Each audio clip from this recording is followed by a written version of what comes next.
Benvingudes a Dimarts d'Històries. Em dic Amanda Cuesta i com cada primer dimarts de mes us oferiré un capítol de Herstory, un podcast on recorrerem diferents moments de la història de l'art per mirar de situar les condicions materials de producció de les dones artistes i mirar d'entendre els mecanismes d'invisibilització del seu treball dins els relats patriarcals. A partir d'aquesta perspectiva, resseguirem alguns casos de dones artistes des de l'antic règim fins a les construccions identitàries contemporànies. Un recorregut per la vida i obra de Hildegard de Bingen, Artemisia Lomi Gentileschi, Mary Stevenson Cassatt, Remedios Varo, Yoko Ono i Zanele Muholi. 6 artistes amb les que aprendrem a mirar les coses des d'una altra perspectiva.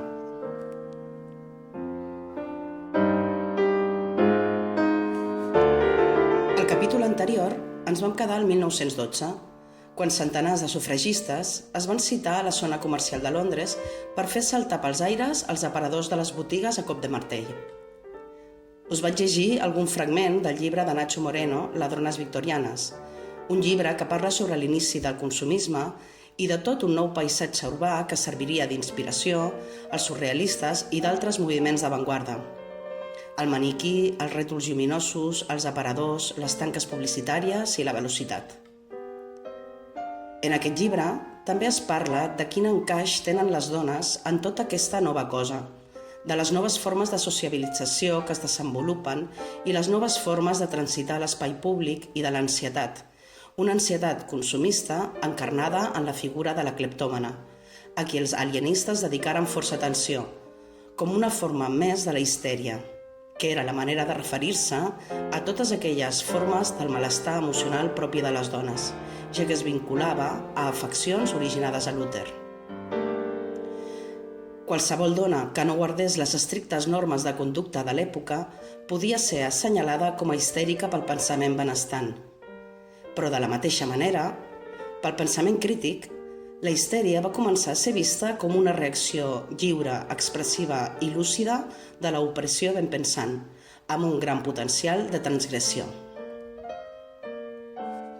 Louis Aragon i André Breton, fundadors del surrealisme, escriurien un manifest el 1928 amb motiu del 50è aniversari de la histèria, una efemèride bastant xocant, mirat des d'ara, que finalitzava de la següent manera.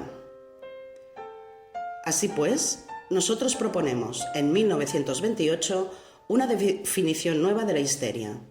La histeria es un estado mental, más o menos irreducible, que se caracteriza por la subversión de las relaciones que se establecen entre el sujeto y el mundo moral al cual cree depender, al margen de todo sistema delirante.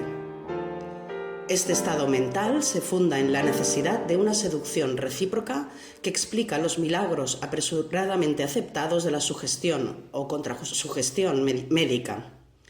La histeria no es un fenómeno patológico y a todos los efectos puede considerarse como un medio supremo d'expressió. Si m'ha semblat interessant parlar-vos avui del surrealisme, és perquè d'entre les avantguardes històriques, el surrealisme fou un dels moviments on les dones artistes van trobar-se més còmodes. Aquest moviment intel·lectual i artístic va sorgir d'una profunda insatisfacció respecte als valors burgesos que es consideraven la causa, d'entre altres calamitats, de la Primera Guerra Mundial i buscava difondre la idea de que la humanitat seria millor si se li donés més importància a l'inconscient que al pensament racional conscient. Com diria anys més tard Leonora Carrington, el surrealisme és un estat de l'esperit i res més, un estat que no pot explicar-se.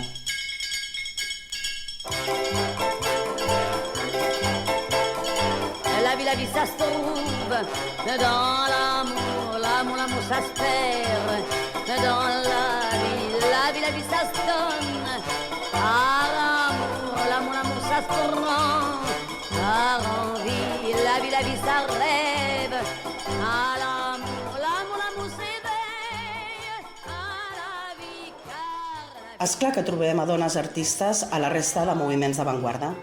De fet, un dels aspectes més transformadors de la modernitat és la irrupció de la dona a totes les esferes de la vida pública. I, de fet, les avantguardes històriques són una explosió creativa molt rupturista respecte a llenguatges artístics anteriors, perquè el context històric on es donen és també molt disruptiu. L'art d'avantguarda representa un món en crisi profunda. El que havia cristal·litzat al llarg del segle XIX fou un sistema productiu i reproductiu terriblement injust i violent. Les desigualtats eren tan flagrants que bona part de la població europea havia començat a fugir del continent com a rates d'un vaixell que fa aigües i mirava de trobar sort a Amèrica. Els moviments socials anticapitalistes havien madurat prou com per teixir xarxes internacionals. Els moviments d'independència de les colònies deixaren cada cop més en ridícul les retòriques d'orgull pàtria europees. I les dones, aquí i allà, per dalt i per baix, també es comencen a plantar i alçar la veu. Hi ha una gran massa d'insurrectes, caníbals, sufragistes, terroristes i bohemis que posen bombes i volen canviar l'ordre de coses. Però el clima d'època, el mainstream capitalista colonial europeu, portava anys plantejant la necessitat d'una guerra, com una absurda fugida cap endavant. No hi havia diari de l'època que no en parlés de la necessitat de la guerra.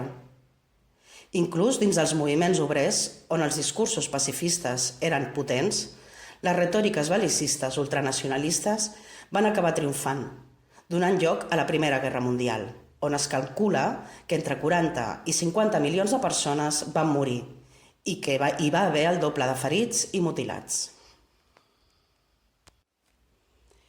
És important fer un parèntesis dels meus per parlar del rellevant paper d'algunes dones precisament en els plantejaments pacifistes dels moviments obrers.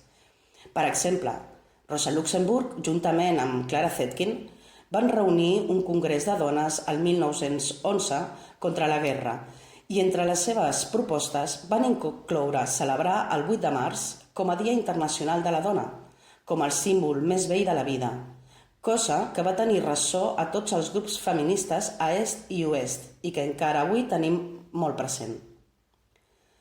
Rosa Luxemburg, amb altres companys i companyes, van intentar organitzar una vaga general antibelicista i anticolonial el 1916, cosa que la va dur 2 anys a la presó. El corrent que va liderar, l'espartaquisme, prenia com a referent l'aixecament dels esclaus a l'imperi romà. Així de clau tenien ella i les seves companyes dels paral·lelismes d'opressió de la civilització, de les jerarquies i les opressions reproduïdes al llarg de la història. En el seu llibre Utopies pacifistes, del 1911, recull una exposició magnífica de la geopolítica de l'època i que us cito perquè se'n feu una idea del nivell de militarisme imperant en aquells moments. En los últimos 15 años tuvimos, en 1895, la guerra entre Japón y China, preludio al surgimiento del imperialismo en Asia Oriental. En 1898, la guerra entre España y Estados Unidos. Entre 1899 y 1902, la guerra de los ingleses y los Boers en Sudáfrica, en la que va batallar el Churchill, entre d'altres. En 1900, la penetración de las potencias europeas en China. En 1904, la guerra ruso-japonesa. En 1904-1907, la guerra de los alemanes contra los hereros en África. En 1908, la intervención militar de Rusia en Persia. En este momento, la intervención militar de Francia en Marruecos. Sin mencionar las incesantes escaramuzas coloniales en África y Asia. La sola enumeración de los hechos demuestra que en el lapso de 15 años no hubo uno solo sin actividad bélica de algún tipo. Y segueix. La consecuencia de todo ello es que los antagonismos se han agudizado a un grado jamás visto y el proceso se profundiza más y más, puesto que por una parte el fermento en Oriente crece día a día y por la otra cada acuerdo entre las potencias militares se convierte en punto de partida de nuevos conflictos. Bé, com veieu, per Rosa Luxemburg, el militarisme havia passat de ser un motor de desenvolupament capitalista a ser la pròpia malaltia capitalista, i per això calia defensar la igualtat i la llibertat d'una forma radical. La llibertat, deia, sempre ha estat i és la llibertat per a aquells que pensin diferent.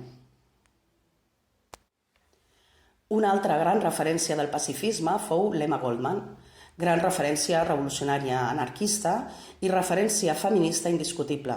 Declarada l'enemic públic número 1 als Estats Units, va ser una fervent militant pacifista durant la Primera Guerra Mundial i també va ser empresonada per les seves accions contra les lleves i reclutaments. Quan va ser deportada finalment a la seva Rússia natal, en plena revolució, va mostrar-se igualment crítica amb l'autoritarisme i militarisme soviètic, una crítica que resumeix bé la seva famosa frase «Si no puc ballar, no és la meva revolució».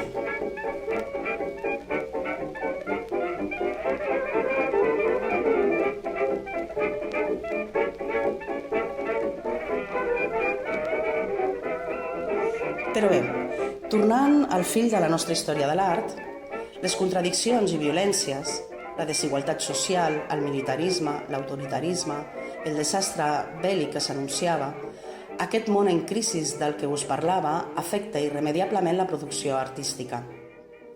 L'art deixa de ser figuratiu o representatiu. Els colors pastels, els temes amables de l'impressionisme, ja no tenen raó de ser.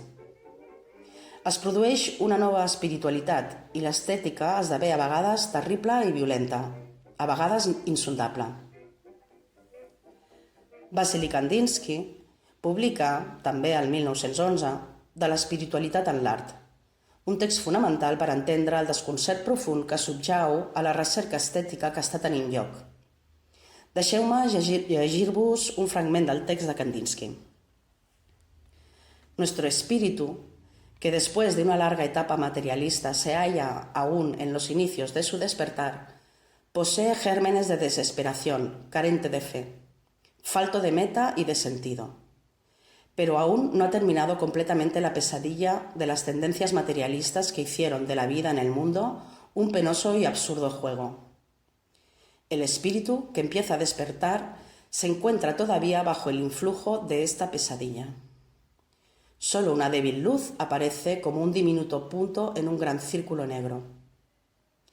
Es únicamente un presentimiento que el espíritu no se arriesga a mirar, pues se pregunta si la luz es solo un sueño y el círculo negro la realidad. Tot plegat, Art i Vida, estava ja impregnat, com en una premonició, de l'horror que estava a punt de succeir. La humanitat estava liderada per insensats. Les avantguardes es desenvolupen en relació amb l'autoritarisme i militarisme imperant, a vegades com a fugida i d'altres com a amplificador. Però el que és molt rellevant de dir per la nostra Herstory és que en tots els moviments la presència de dones artistes és un fet molt rellevant. Deixeu-me fer una breu repassada per alguns noms. I em disculpareu perquè segurament no els pronunciaré del tot bé, faré el que podré. Per exemple, sobre el futurisme, aquest utopisme basat en les bondats de la velocitat i la bomba, que clarament va acabar engolit pel fascisme de Mussolini, encara que pogués semblar contradictori amb algunes de les idees fundacionals del moviment de marcat caràcter misògen i amb el posterior desenvolupament filofascista del futurisme, doncs podem trobar algunes dones que hi van participar en els inicis del moviment de manera força activa. Escriptores com Enif Robert, Rosa Rosà, Magamal, Enrica Piovellini, Maria Ginani, Benedetta Capa Marinetti. Moltes d'elles, des de les pàgines de les revistes futuristes i en les seves obres de creació literària, van reivindicar amb decisió el paper fonamental de la dona en la societat. Per continuar el repàs, dins del moviment cubista, que fou fonamental en el camí cap a l'abstracció, podem citar Maria Blanchard, Lyubov Popova, Mari Vassilei i Sònia Delaunay. I també trobem a les constructivistes o supremacistes russes, influenciades pels cubistes o futuristes i animades pels primers anys de la Revolució Russa. Trobem a Natalia Boncharova, Olga Rozanova, Nadezhda Udaltsova o Bàrbara Stepanova.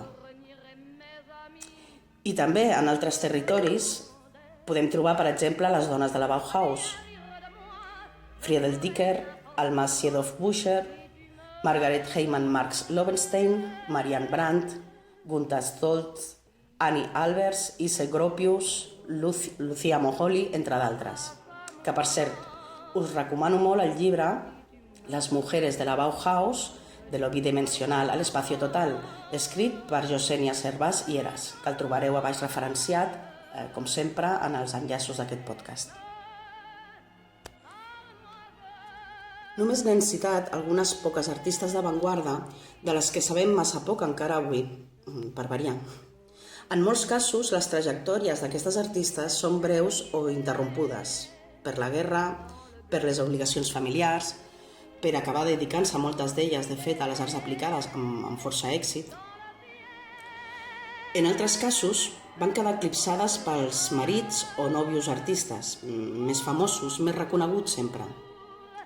Però tal com s'organitzaven els grups d'avantguarda, al voltant de revistes o exposicions, en tertúlies, els noms de dones són una constant. Dones joves, modernes, trencadores, que en fer-se grans anaven quedant arraconades, oblidades, menystingudes i pendents de recerca i revisió. Afortunadament, comencen a aparèixer bons llibres que en parlen, com el que us citava abans sobre les dones de la Bauhaus i d'altres que us aniré citant al llarg d'aquest podcast. I també bones exposicions que resituen l'aportació de les dones artistes a les avantguardes. És el cas de la gran exposició sobre dones surrealistes que l'any passat es va realitzar a les Ringkunsthalle de Frankfurt i al Louisiana Museum of Modern Art, que per primer lloc ha posat en relació obres de 34 artistes internacionals sota el títol Dones fantàstiques, mons surreals, de Meret Oppenheim a Frida Kahlo. Una pena que arribés al confinament. Però bé, us deixo també a baix enllaçat un breu vídeo de l'exposició perquè us pugueu fer una mica d'idea. També existeix un catàleg. La llista que apareix a aquesta exposició és llarga, tot i que no hi són totes, però la veritat és que fa bastant goig llegir-la, així que ho farem. Tenim la Remedios Varo, Eileen Agar, Lola Álvarez Bravo, Rachel Baez, Louise Bourgeois, Amy Bridgewater, Claude Cahun, Leonora Carrington, Ethel Colquhoun, Maya Deren, Germaine Dulac, Nush Eluard, Leonor Fini, Jane Graverol, Valentin Hugo, Frida Kahlo, Greta Knudson, Jacqueline Lamba, Sheila Legge, Dora Maar, Emila Medkova, Lee Miller, Susan Musard, Meret Oppenheim, Valentin Penrose, Alice Ragon, Edith Remington, Kai Sachs, Sophie Taeber-Arp, Janet Tanguy, Dorothea Tanning, Bridget Tichenor, Toyen i Unica Thurn. Alguns d'aquests noms són força populars, d'altres poc o gens conegut, i com us deia, no hi són totes. Avec leur trémolo, balayé pour toujours, je repars à zéro. De fet, cap altre moviment avantguardista va treure a tantes creadores i pocs van ser també més masclistes i misògens com el surrealisme. Bé, també s'ha de dir que no és que els surrealistes fossin més masclistes que altres homes, vull dir, és una misogínia i un masclisme estructural de l'època. Però el cas és que les dones surrealistes, les dones artistes surrealistes van poder sobreviure als estereotips masculins dels seus companys que les havien conferit a femme enfant, endeesses, dimonis, nines, fetitxes, criatures oníriques, etc. De fet, elles eren l'essència de les seves fantasies. Però aquestes artistes van construir la seva pròpia expressió i visió. Van saber crear una iconografia en la qual es reflectien i que retratava a la dona moderna i sobirana, sexualment alliberada dels convencionalismes i imposicions patriarcals. A diferència d'altres moviments d'avantguarda, que van tenir un recorregut breu, el surrealisme va sobreviure a la Segona Guerra Mundial i va creuar l'Atlàntic generant dos importants focus d'artistes en diàspora tant a Nova York com a Mèxic, fins ben entrat al segle XX.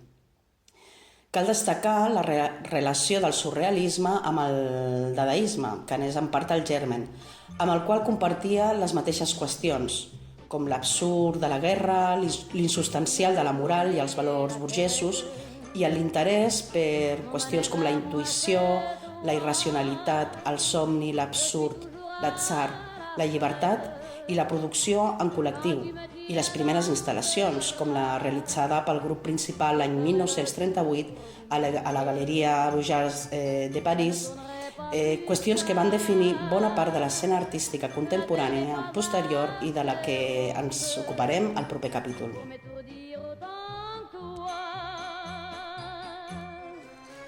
El surrealisme fou un moviment que es va internacionalitzar i tingué una gran xarxa de grups o escenes locals a molts països. Això també va succeir a Espanya durant uns anys, a partir de la dècada dels 20, fins a l'arribada de la Guerra Civil Espanyola.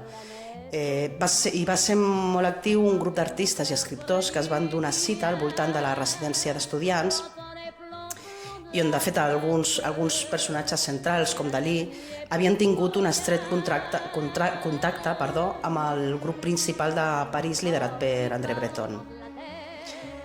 Perquè, de fet, cal dir que a Espanya la no participació a la Primera Guerra Mundial la va afavorir moltíssim, tant econòmica com culturalment. Durant la Primera Gran Guerra, molts artistes i intel·lectuals europeus van passar per Barcelona, generant-s'hi un clima molt especial que va desembocar per Barcelona i Madrid i que va desembocar en un gran moviment d'avantguarda cultural però també polític. I això va donar lloc a que es proclamés la Segona República. Deixem-me fer una mica d'excurs històric per mirar de contextualitzar les coses que vindran després.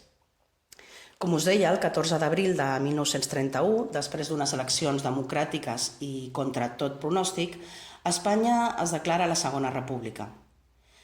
La Primera República havia arribat al 1873, però després de la dura repressió del 1874, ningú s'esperava que tornés a passar. Recordem que el programa de govern que va presentar el president Pi i Maragall el 1873 davant les Corts es basava en la necessitat d'acabar amb la guerra carlista, la separació de l'Església i l'Estat, l'abolició de l'esclavitud i les reformes en favor de les dones i els nens treballadors. Sobre aquest últim punt, les Corts van aprovar el 24 de juliol de 1873 una llei que regulava el treball dels tallers i la instrucció a les escoles dels nens obrers de tots dos sexes. També incloïa la devolució als pobles dels béns comunals mitjançant una llei que modifiqués la desamortització de Madoz, però la llei no va arribar a ser aprovada. També es volia crear un estat federal, com passava a Europa, però tot plegat va acabar amb un aixecament militar el 1874 i la dictadura temporal del general Serrano, i en uns mesos va tornar Alfonso de Borbón. Es va tancar així la darrera guerra carlista inaugurant un sistema polític basat en l'alternança entre dos partits dinàstics, conservador i progressista, que tancaven la possibilitat d'arribar al poder a cap altre. Us ressona alguna cosa, oi? Però bé, seguim. Els grups no dinàstics, sense estar prohibits, queden en la pràctica fora de la vida pública, foren aniquilats, sotmesa a la governança, l'oligarquia i el caciquisme, com va definir Joaquín Costa. El moviment obrer en les zones industrialitzades, Catalunya sobretot, i l'agitació pagesa a Andalusia eren considerats exotismes. El cas és que el període de 1898 a 1923, conegut com la crisi de la Restauració, va significar un augment de la conflictivitat social, al que se sumaven atemptats terroristes que anaven des de magnicidis, com el de Cànovas o Eduardo Dato, fins al pistolerisme patronal i sindical de la Barcelona dels anys de plom. La Setmana Tràgica de Barcelona i la crisi social de 1917 van ser moments àlgids en què es va recórrer a l'exèrcit en la repressió. La repressió quotidiana s'encebava en els grups obrers socialistes i sobretot anarquistes, simbolitzats en l'afusellament del gran pedagog Francisco Ferrer Guàrdia, acusat injustament de vinculacions amb l'atemptat al Fons 13 i en provocar els fets de la Setmana Tràgica. Malgrat l'enriquiment brutal de la burgesia espanyola, especialment la catalana, durant la Primera Guerra Mundial, on l'Espanya neutral va esdevenir la fàbrica d'Europa, treballadors i treballadores eren sotmesos a condicions d'explotació brutals. Esclar, la vaga de la canadenca, reivindicant la jornada de 8 hores va acabar per situar la CNT en un lloc històric àlgid en la batalla pels drets socials. Aquesta vaga, que ha estat considerada una de les més importants de la història d'Espanya i que va acabar com una victòria completa per als sindicats, ja que més dels obrers de la canadenca, xofers, carreters, obrers del tèxtil i tipògrafs van aconseguir les seves millores, entre elles sobresurt, evidentment, la jornada de 8 hores promulgada a l'abril del 1921, que va convertir Espanya en el primer país del món a establir-la per llei. Ara bé, el cop d'estat del capità general de Catalunya, Miguel Primo de Rivera, el 13 de setembre de 1923, fins a la dimissió d'aquest el 28 de gener de 1930 i la seva substitució per la dictablanda del general Damaso Berenguer, ha estat considerada com el primer assaig d'institucionalització conscient del nacionalisme espanyol, autoritari, l'instrument del qual va ser l'exèrcit, fortament corporatiu i militarista, que anys més tard es va imposar i que malauradament encara avui fumeja. Per això, en aquest clima, la proclamació de la Segona República a l'abril del 31 va resultar un fet sorprenent, així com totes les reformes socials que es van emprendre, inclòs l'assoliment del sufragi femení l'1 d'octubre del mateix any, del 1931, que recentment hem celebrat l'aniversari. És per això que el 18 de juliol de 1936 els militars africanistes ultranacionalistes, finançats per les oligarquies econòmiques que veien perillar els seus privilegis, promouen un cop d'estat al govern republicà. El cop militar va agafar desprevingut a tothom i, de fet, el 16 d'agost, a Federico García Lorca ja l'han afusellat per marica i per roig. La purga va avançar, s'afusellava a tothom sospitós de lliure pensar i es feien desaparèixer els cossos en fosses comunes, aquestes fosses comunes que encara avui moltes no s'han pogut reobrir. En 4 mesos, els golpistes havien ocupat bona part del país, donant lloc a una cruel guerra que finalitza al febrer del 1939 i que va originar també una devastadora repressió. I això és el que va donar lloc a l'èxode de tots aquells que s'ho van poder permetre cap a l'exili. Perdoneu-me aquest una miqueta llarg excurs, però és que resulta molt difícil parlar de les nostres protagonistes d'avui sense explicar el que va suposar a les seves vides la irrupció dels feixismes a Europa, el que va ser la Guerra Civil i l'ocupació nazi i el posterior exili mexicà. La Remedios Varo, que és l'artista a la qui dediquem avui aquest podcast, va néixer a Anglès, un poblet de la província de Girona, el 16 de desembre de 1908, i va ser una precoç pintora surrealista amb un domini tècnic excepcional del dibuix, però també una molt bona escriptora i, com moltes altres, una gran artista gràfica. El 1937 va viatjar a París al costat del poeta surrealista francès Benjamin Perret i el 1941, amb l'arribada dels nazis a la capital francesa, es va exiliar a Mèxic, on va morir a l'octubre de 1963. Com tantes altres exiliades i exiliats, mai va poder tornar a Espanya.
Remenant una mica per la Wikipedia, veurem que Remedios Varo va néixer a Anglès, on havia anat a treballar el seu pare, Rodrigo Varo i Cejalvo, que era un enginyer lliurepensador, estudiós de l'esperanto, preocupat per les qüestions socials i amant de la mineralogia, oriünd del poble andalús de Cabra. Quan Remedios tenia 9 anys, el 1917, la família es va traslladar a Madrid. Del seu pare, Remedios Varo va rebre una formació molt oberta i humanista i també el gust pel dibuix i els engranatges, els mecanismes, que apareixerien posteriorment de forma recurrent a la seva obra, així com els racons i les arquitectures del poble d'Anglès on hi va passar la infància. Fou també el pare qui la va encoratjar a ingressar a la Reial Acadèmia de Belles Arts de San Fernando amb només 15 anys, esdevenint una de les primeres dones estudiants de l'acadèmia. En aquest període, sent tan jove, va compartir tertúlies i vivències a la residència d'estudiants amb artistes com García Lorca i Dalí. I el 1930 va participar en una exposició col·lectiva organitzada per la Unió de Dibuixants de Madrid i aquest mateix any, en finalitzar els seus estudis, es va casar el 6 de setembre amb un company de l'acadèmia, Gerardo Lizarraga, que anys més tard seria company d'exili. Després d'aquesta boda, tots dos es van establir a París. L'any 1932, la parella va retornar a Espanya i es va establir a la Barcelona republicana, en el barri de Gràcia, on tenia la seva casa i el seu estudi, a la plaça de Lesseps, desenvolupant el seu treball també com a dibuixant publicitària. A Barcelona va viure intensament el clima polític, llibertari i creatiu. L'any 1935 va compartir l'estudi amb el també pintor surrealista Esteban Francés, qui la va introduir al cercle surrealista d'André Breton. Aquest mateix any trencaria la seva relació sentimental amb Lizárraga i al juliol Marcel Gent va arribar a Barcelona amb Òscar Domínguez. Tots ells van realitzar preciosos cadàvers exquisits, dibuixos col·lectius començats per un participant del joc, tapats i continuats pel següent jugador, donant com a resultat collages sorprenents. El mateix any va exposar els seus dibuixos a Madrid, juntament amb Josep Lluís Florit, i entre les seves pintures es troba l'obra Composició. Més tard, es va integrar en el grup surrealista català Logicofobista, que pretenia representar els estats mentals interns de l'ànima, utilitzant formes suggeridores de tals estats. Durant la seva col·laboració amb aquest grup, Remedios Varo va pintar La gent doble, obra que anticiparia el seu estil personal. Al maig de 1936 va participar en una històrica exposició logicofobista a la llibreria Catalònia de Barcelona, al costat d'Artur Carbonell, Leandre Cristòfol, Àngel Ferran, Esteve Francés, Gamboa Rothbus, A.G. Lamolla, Ramon Marinelel, Joan Massanet, Maruja Mayo, Àngel Planells, Jaume Sans, Nadia Sokolova i Joan Ismael. Durant la Guerra Civil Espanyola es va posicionar del costat republicà. En aquest període i durant el seu suport actiu als republicans va conèixer el 1936 el poeta surrealista francès Benjamin Perret, afiliat al POUM, que va arribar a Barcelona per a lluitar en la guerra i considerat en les cròniques de la vida de l'artista com el seu gran amor. El 1937, Perret i Remedios van fugir a França, encara que ho van fer per separat, sent ella acompanyada per Esteban Francés, trepitjant Espanya per última vegada i reunint-se amb la seva parella a París, residint per segona vegada a la capital francesa, on tots dos van romandre fins a la invasió nazi el 1941. A més d'André Breton, a França va conèixer a Max Ernst, Victor Brauner, Joan Miró, Wolfgang Palen, Daura Mar i Leonora Carrington, amb els quals es reunien al cafè els Demagots. Li encantava unir-se als bohemis surrealistes per a fotografiar-se vestida de torera, vendre pastissos al carrer o enviar cartes a desconeguts els noms dels quals triava a l'atzar a la guia telefònica, un dels seus actes surrealistes favorits. El 1937 va participar a l'Exposició Internacional del Surrealisme a Tòquio i la seva obra Le Désir, del 1935, va ser reproduïda en el número 10 de la revista surrealista de França Minotaure. Així mateix, participaria en les exposicions de París i Amsterdam. Va col·laborar en vinyetes per al Dictionnaire abrégé du surrealisme i diverses de les seves obres es van reproduir en les revistes Trajectoire du Rêve i Visage du Monde. Perdoneu el meu francès terrorífic.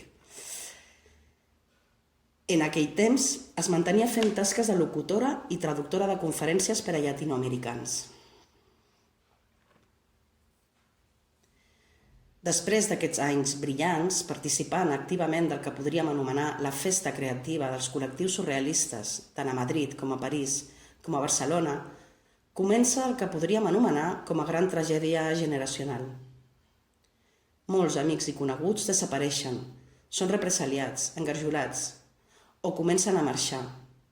Els més afortunats cap a Amèrica, en viatges difícils, plens de dificultats i d'episodis espantosos que els canviarien per sempre. Moltes d'aquestes històries són esfereïdores, com la història de Leonora Carrington, a qui Remedios Varo ja havia conegut a París i a qui retrobaria anys més tard a Mèxic, on totes dues mantindrien una profunda amistat fins a la prematura mort de la Varo. Leonora Carrington és un altre personatge fascinant. 10 anys més jove que Remedios Varo, filla d'una família molt adinerada, industrials tèxtils de Lancashire. La Carrington estava destinada a formar part de l'alta societat britànica. Però Leonora tenia altres plans. Va anar aconseguint que la família la deixés introduir-se en l'art com a passatemps, però un cop presentada en societat a la mateixa reina, sentint les pressions familiars per ben casar-se amb algun ric hereu, se les van pescar per instal·lar-se a Londres i l'any 1936, mig d'amagat de la família, va ingressar en l'Acadèmia aux Enfants d'Art a la ciutat de Londres i a través d'Aux Enfants va conèixer a qui la va introduir al centre del moviment surrealista, el pintor alemany Max Ernst. De fet, es va fugar amb ell per fugir de la família.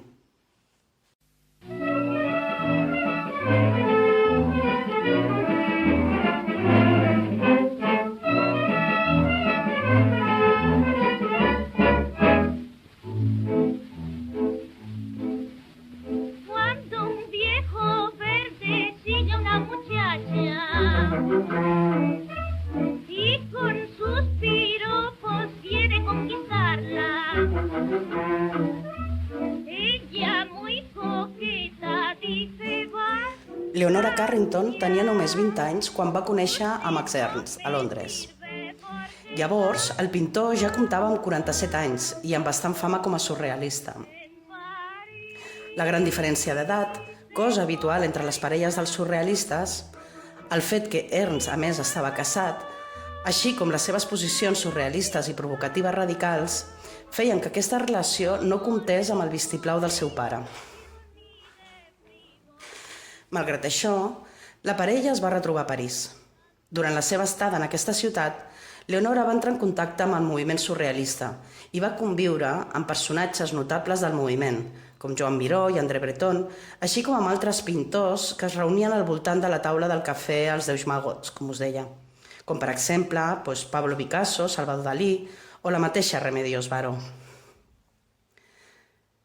També la Peggy Guggenheim, gran col·leccionista dels amics surrealistes i gran rescatadora dels seus quadros quan van arribar els nazis, també que era mecenes de Max Ernst, doncs li havia fet alguna visita a l'estudi a la Leonora Carrington i s'hi va interessar i li va comprar alguna obra. Després d'aquesta estada a París, la parella es van anar a viure a un poblet a Sant Martín d'Ardeixa, en una casa de camp que van adquirir el 1938, on van viure un intercanvi artístic i amorós bastant brutal. Prèviament a l'ocupació nazi de França, diversos dels pintors del moviment surrealista, inclosa Leonora Carrington, es van tornar col·laboradors actius de Freier Künstlerbund, moviment subterrani d'intel·lectuals antifeixistes. Amb l'ocupació nazi va començar un calvari per la parella. El 1939, Marx Ernst va ser engarjolat a un camp i després de mesos de desesperació, uns amics van rescatar a Leonora i la van portar cap a Espanya. A Madrid, Leonora, totalment desestabilitzada, pateix una brutal violació en un grup de soldats al Parc del Retiro. És així com la família la localitza i el pare la fa internar a un psiquiàtric de Santander, on és sotmesa a tractaments terribles i cruels que poc després puc explicar al seu llibre Memòries de Abajo, que el podreu trobar editat per Alfa Decay i que és una lectura d'una potència i actualitat increïble. És precisament a partir d'aquest fet, a partir d'aquest llibre, que André Breton es va interessar per la histèria, la bogeria i altres alteracions mentals, i va veure a Carrington com una ambaixadora de tornada de l'altre costat.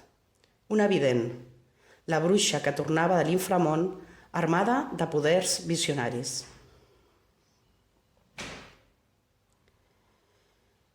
Del sanatori de Santander va aconseguir fugir gràcies a l'ajut d'un amic, el Renato Leduc, amb qui es va casar de fet, que era un diplomàtic mexicà que la va portar a Lisboa, ciutat de sortida per a molts artistes intel·lectuals cap a Nova York.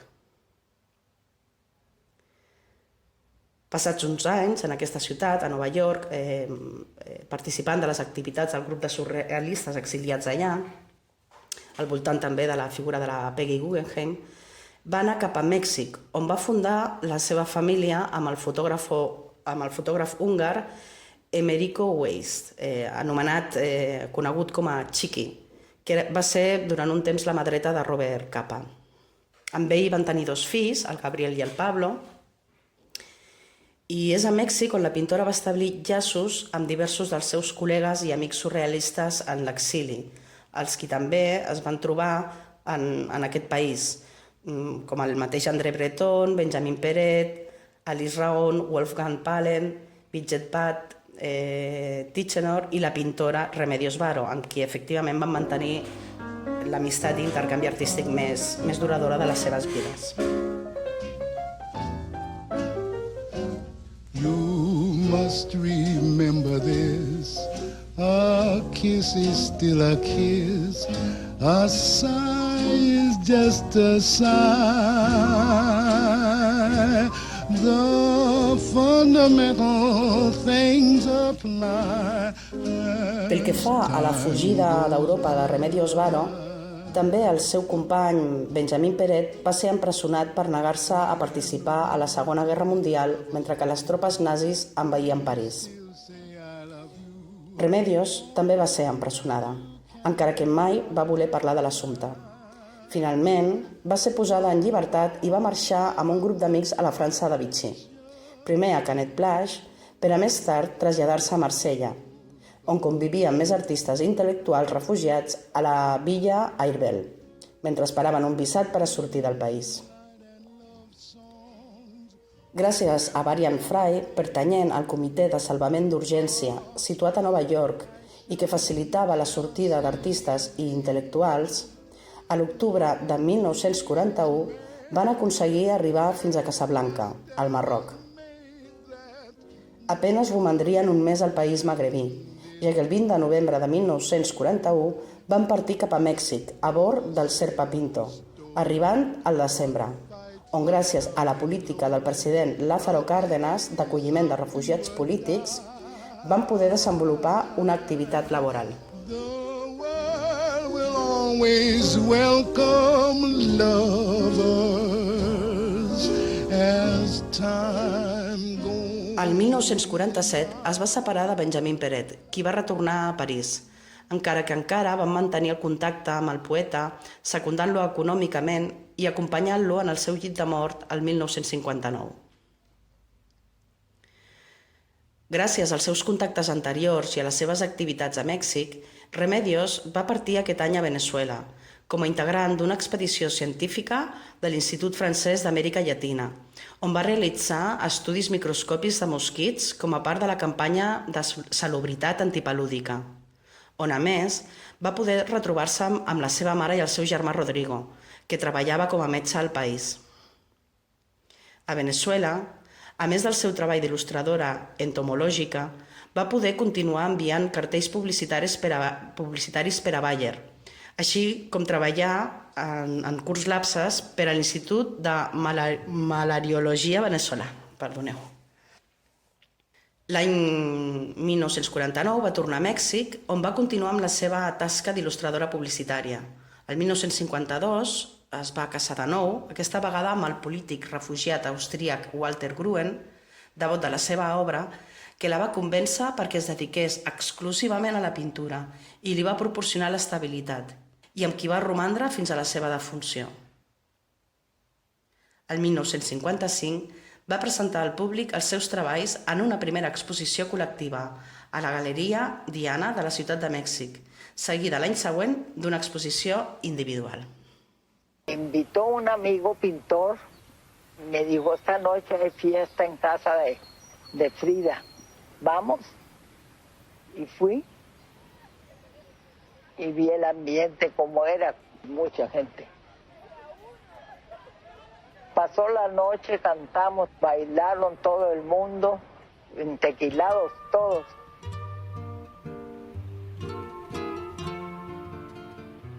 Fue un deslumbramiento. Al verle la cara y los ojos, pensé que no era un ser de este mundo. Sus cejas juntas eran una golondrina en pleno vuelo.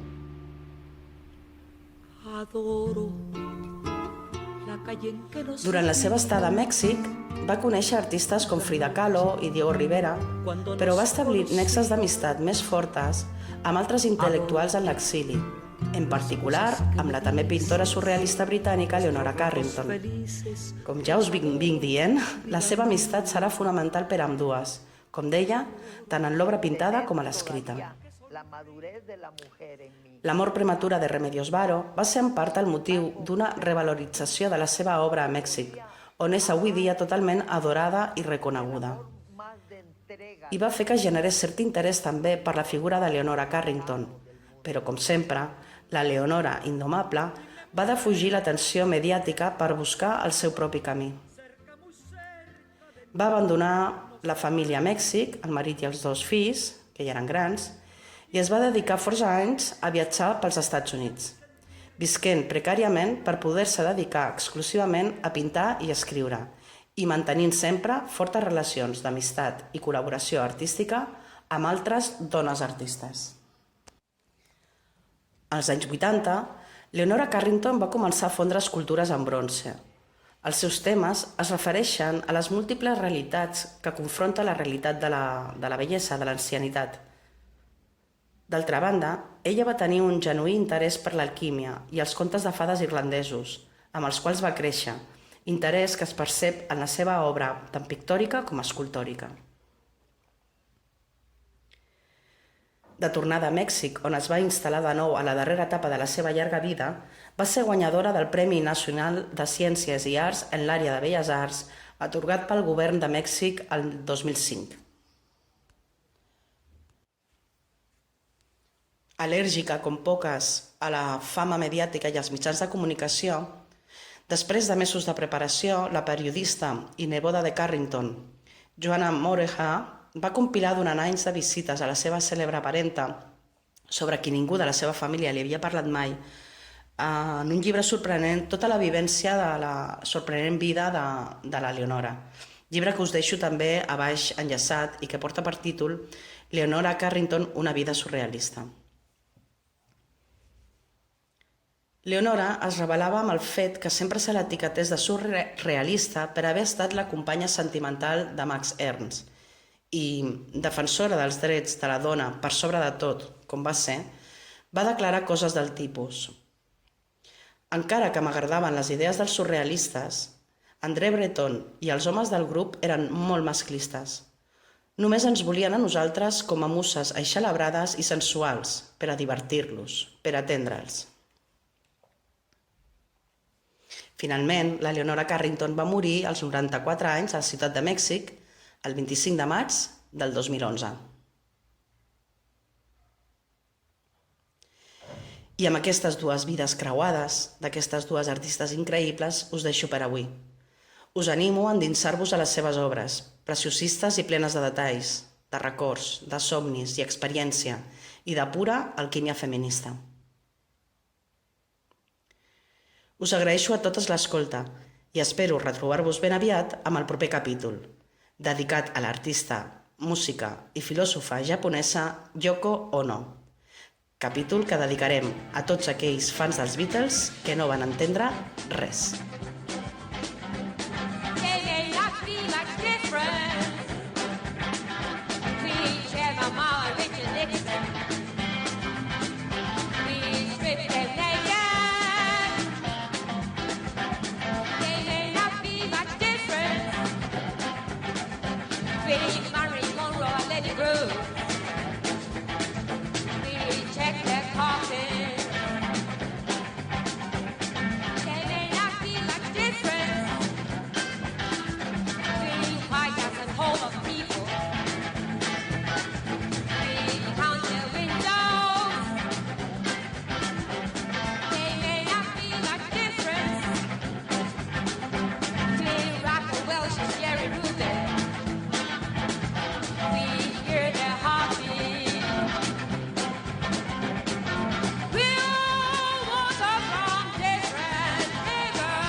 Bon dia, bona tarda, bona nit. Heu escoltat Dimarts d'Històries, un podcast il·lustrat de l'Escola d'Art de la Diputació a Tortosa per conèixer, descobrir, entendre i aproximar-te a personatges, llenguatges i relats de l'art, la cultura i el pensament.